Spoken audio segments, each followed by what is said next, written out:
Bom dia para quem é do dia, boa tarde para quem é da tarde, boa noite para quem é da noite. Sou o Fábio Nasa, apresentador da série Apometria Porque Sim, Apometria Porque Não, da série Apometria Estudo de Casos e mantenedor do Núcleo Vida Plena, Núcleo de Desenvolvimento Humano e Espiritual. Vou contar uma trajetória para vocês que vai lá desde o meu nascimento até a atualidade. Essa trajetória ela vai anteceder aí, ou ela vai dar uma pincelada no conteúdo do livro que eu estou escrevendo de fundamentação de trabalhos apométricos, e aí conta um pouquinho os primeiros capítulos, ou o primeiro capítulo propriamente dito, ele conta um pouquinho da minha trajetória até a atualidade, tá? Estamos no momento agora indo dos meus 42 para 43 anos. Roda a vinheta, Diário de um Mago.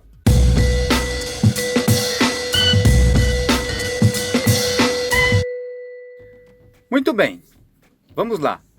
Contando um pouquinho das minhas particularidades, isso não é novidade para muitos que já estudam apometria comigo. Eu falo um pouco da minha trajetória durante o curso e de como eu cheguei até aqui, até o momento. Falar um pouquinho do Fábio Nasa, tá? E o que consiste hoje o Núcleo Vida Plena e enfim. Muito bem, sou nascido e criado em Santo André. Tá? Sou filho adotivo, mais velho,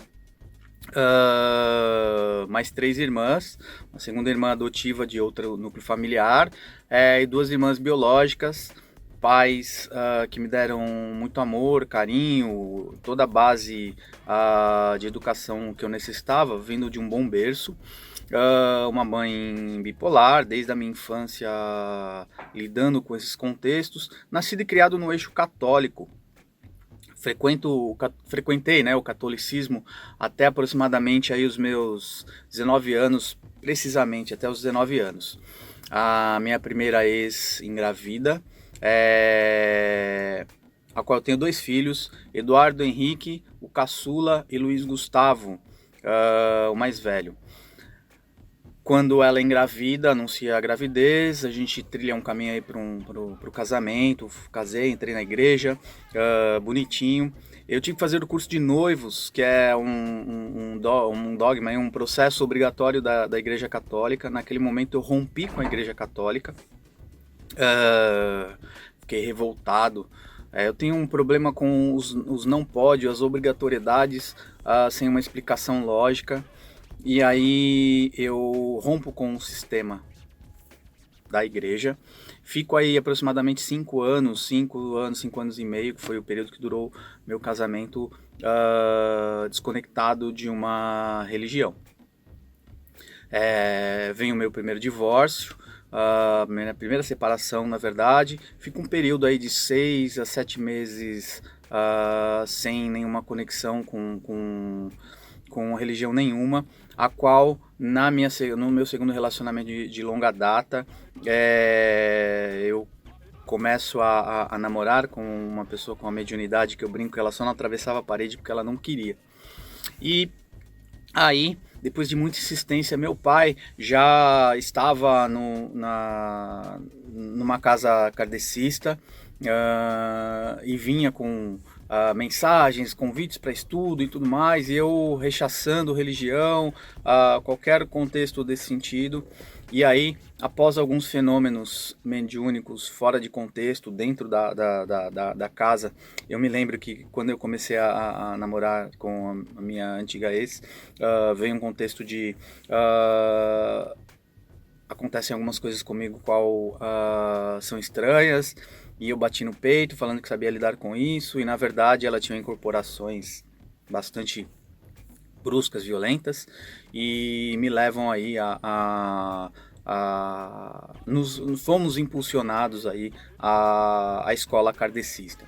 passo pela escola, eu vou falar de forma muito resumida, no livro isso vai estar muito mais detalhado. Passo por todas as instâncias dentro da casa kardecista a qual eu frequentei, escola de aprendiz, curso de desenvolvimento mediúnico, acabei pulando algumas etapas a convite da direção da casa para trabalhar em desobsessão e em outras instrumentalizações. Logo comecei a fazer parte do corpo diretivo da casa, comecei a coordenar a evangelização infantil, conheci os departamentos e trabalhei muito tempo em câmara de passe, conheci bastante sobre magnetismo, muito engajado nos estudos. Eu sempre me engajei muito naquilo que eu me propus a fazer. E aí, com um ciclo de aproximadamente 7 anos, na verdade vários fenômenos que aconteciam, de muitas manifestações dentro da minha casa, eu via muitos não pode, isso não pode acontecer, mas as coisas aconteciam, e logo eu comecei em busca de respostas, livros, eis que eu encontro a palavra apometria, no livro inicialmente Aruanda, de Robson Pinheiro, e depois o livro Legião, a qual eu recebi um não pode da direção da casa, que eu não deveria ler esse livro, que esse livro era muito perigoso, o livro Legião, porque segundo a direção espiritual da casa dizia que esse livro, a direção de estudos dizia que esse livro sintonizava com as trevas, e os pontos de interrogação na minha cabeça diziam, mas esse livro vende na Saraiva, como assim esse livro é tão perigoso, tão proibitivo assim? Começo a estudar, encontro no Google um curso de apometria na região do Grande ABC, vou estudar, comunico a direção da casa por respeito, logo entro no movimento velado, mas eu chamo de movimento persecutório, a qual eu entro em tratamento e não recebo mais alta e percebo que há um movimento estranho com relação às minhas tarefas dentro da casa, e num ciclo de aproximadamente 7 anos eu estou sendo bem reducionista e muito grato à minha casa inicial, tá? A casa que me iniciou no contexto com a espiritualidade. Tudo teve um propósito, tá? Eu me lembro que quando eu trabalhava na desobsessão, eu conheci muito da desobsessão porque eu era muito assíduo e eu questionava muito alguns processos, mas eu não entendi o porquê, até o porquê de não conseguir assumir a função. Na época, eu não gosto dessa terminologia de doutrinador, né, que é utilizado, mas o condutor do diálogo fraterno. E sempre aqueles porquês,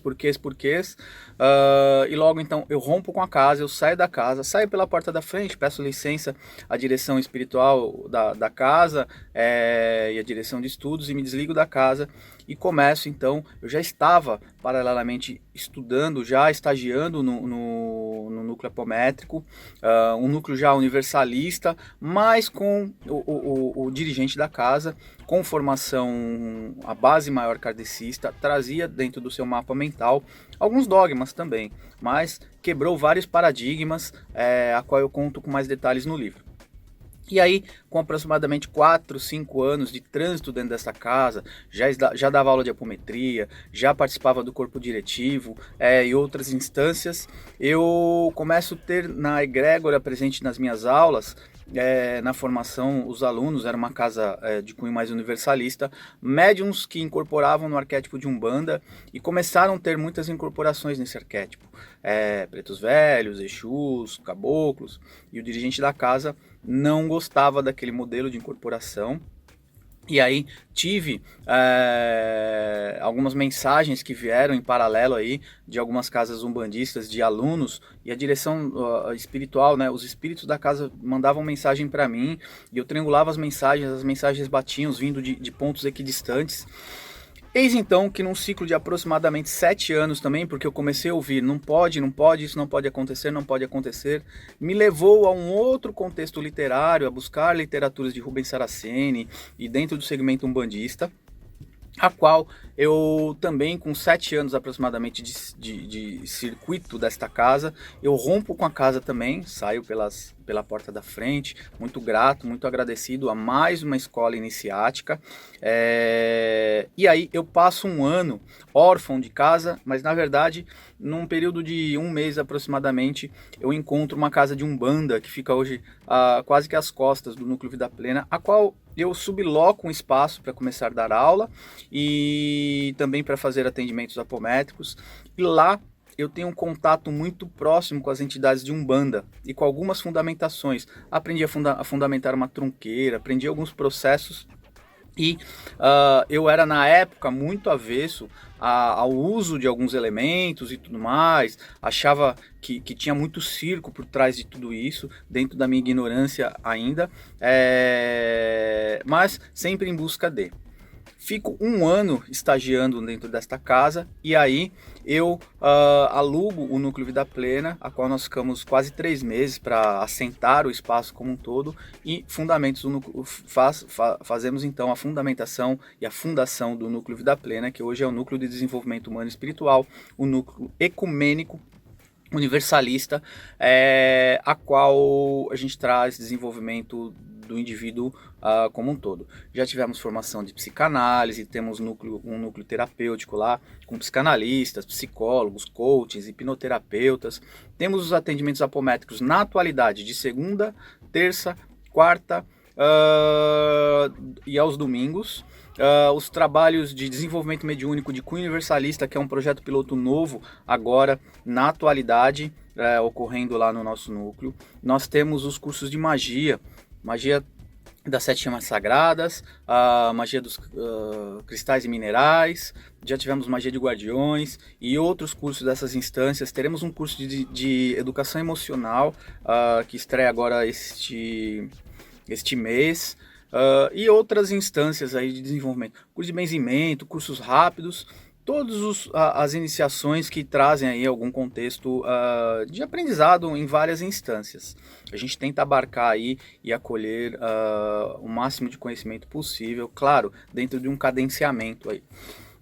O Núcleo Vida Plena tem aproximadamente 4 anos hoje. Há uns 2 anos aproximado eu começo a ser lançado para fora da egrégora Núcleo Vida Plena para ministrar cursos fora, onde já fundamentamos 2 turmas em Suzano, uma turma em Mogi, indo aí com uma probabilidade de uma segunda turma, na zona norte de São Paulo, em São José dos Campos, dando suporte para um pessoal em Três Rios, e assim por diante. E aí vem aquela máxima do não construa a casa pelo telhado, e uma recomendação que eu peço para que vocês leiam o livro Magos Negros, que fala do desenvolvimento do indivíduo. Eu me lembro que há 2, 3 anos atrás eu estive na Europa dando um treinamento, fui a Londres,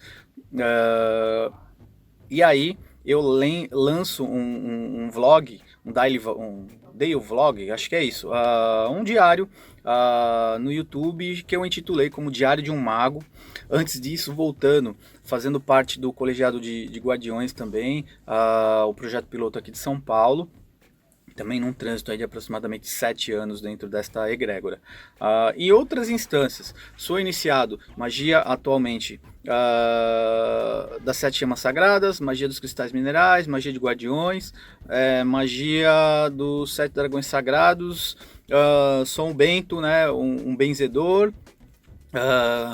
iniciado também em alguns conhecimentos de ervas, e sou hipnoterapeuta, coaching, constelador familiar, apômetra e conhecedor aí de algumas técnicas e alguns recursos aí de ordem terapêutica, no processo de transição de carreira também, enfim. Por que eu estou narrando tudo isso? Nesse processo, muitas vezes as pessoas buscam um curso de desenvolvimento mediúnico e querem uma resposta rápida, um curso de 6 meses, 1 ano, e já quer sair incorporando, já quer sair o Harry Potter, né? E quando você lê alguns livros de Ramatiz ou até o próprio Magos Negros, você percebe que um processo iniciático tinha aí um ciclo aí de 49 anos, entre o processo de reclusão num templo iniciático até o processo de título, não sei se esse é de habilitação do indivíduo como um mago.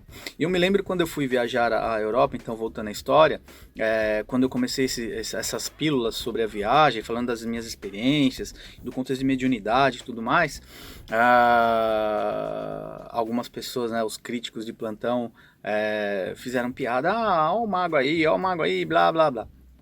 E aí, hoje eu entendo a trajetória que está sendo traçada na minha vida, dentro de algumas buscas e de alguns conhecimentos que vão sendo cadenciados, e de cada portal que se abre, de cada chave iniciática que está sendo me dada ao longo do meu desenvolvimento.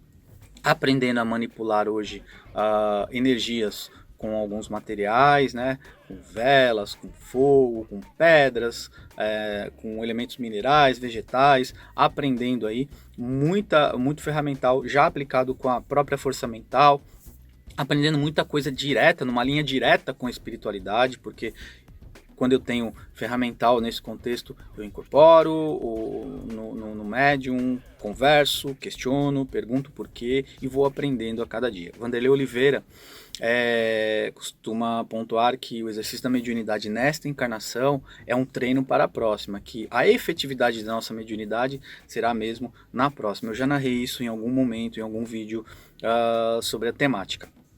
A minha trajetória, digo ela que ela está talvez na metade ainda desse processo encarnatório. Reza a lenda que eu não desencarnarei tão cedo. Acho que tem muita conta para pagar e muito a aprender. Conta para pagar, vamos colocar aí num contexto lúdico, de brincadeira. Hoje tenho esse contexto de contas a pagar, espiritualmente falando, melhor elaborado.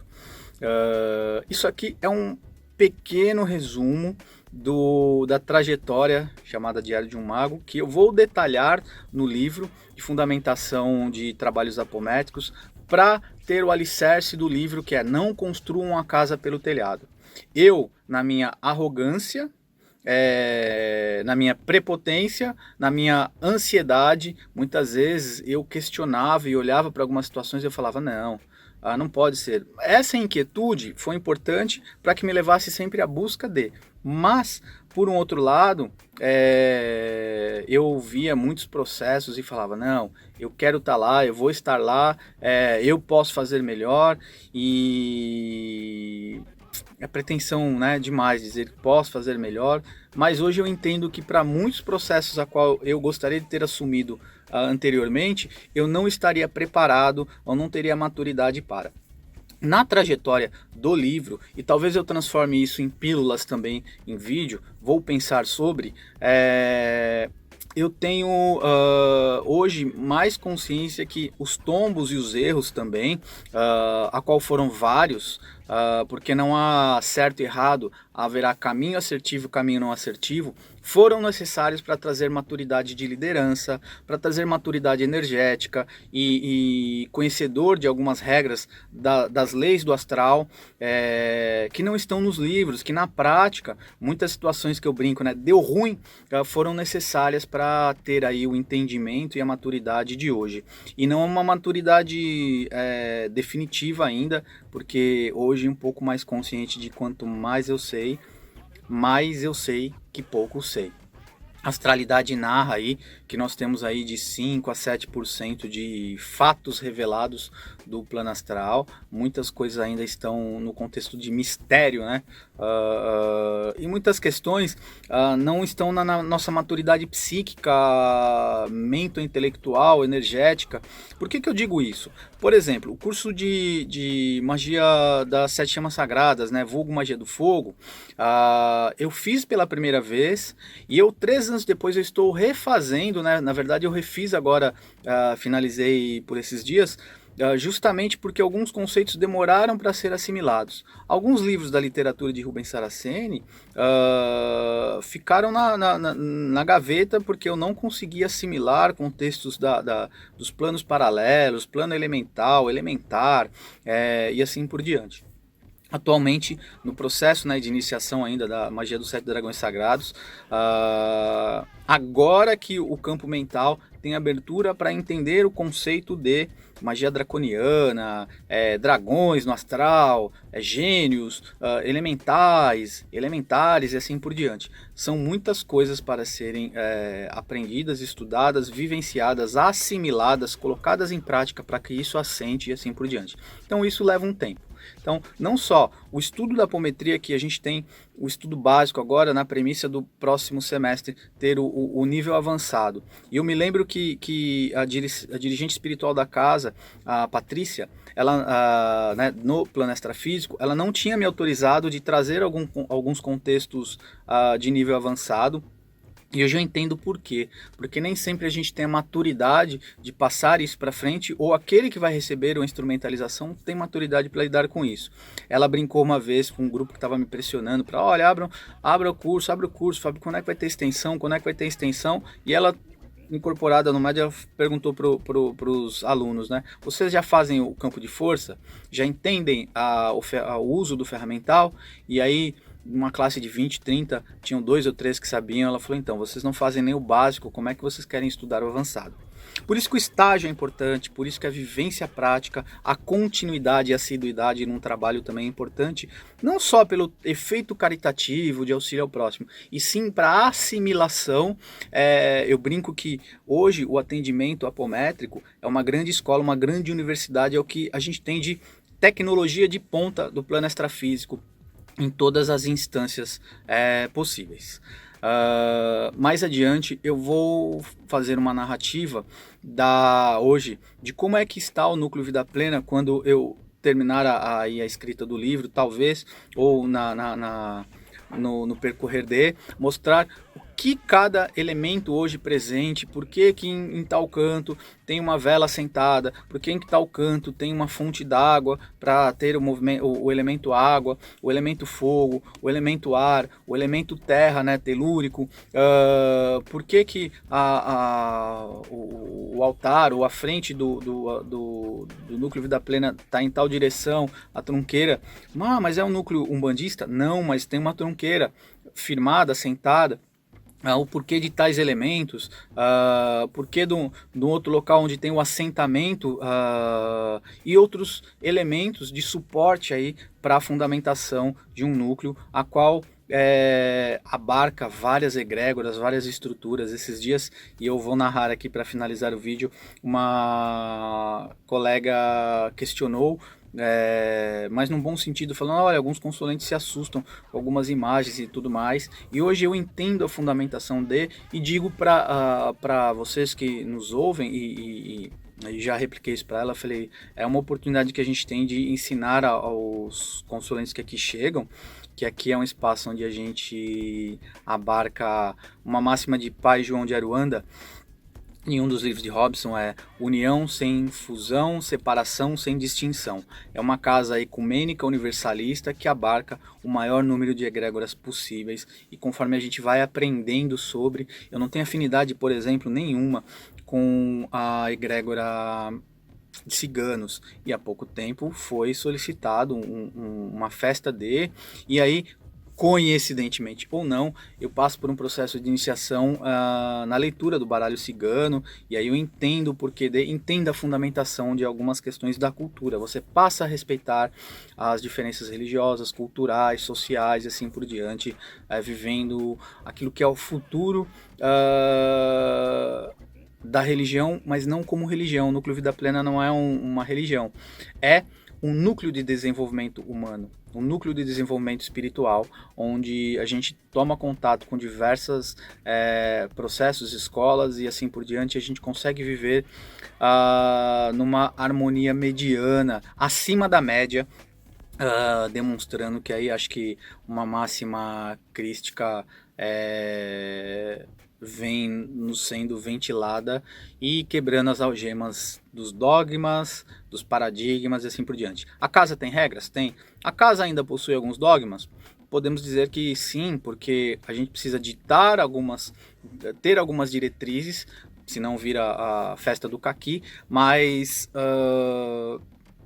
podemos dizer que é um bom ensaio aí para algo que foi perdido na antiga, dito nas literaturas que a gente tem aí, de Roger Bottini Paranhos, Roger Ferald, próprio Rubens Saraceni na Era Cristalina, como as escolas iniciáticas sem um contexto atrelado à religião, e sim ao desenvolvimento, ao conhecimento daquilo que é tido hoje como oculto, que está sendo descortinado e trabalhado e tratado de forma cada vez mais natural. Ok? Acho que é isso.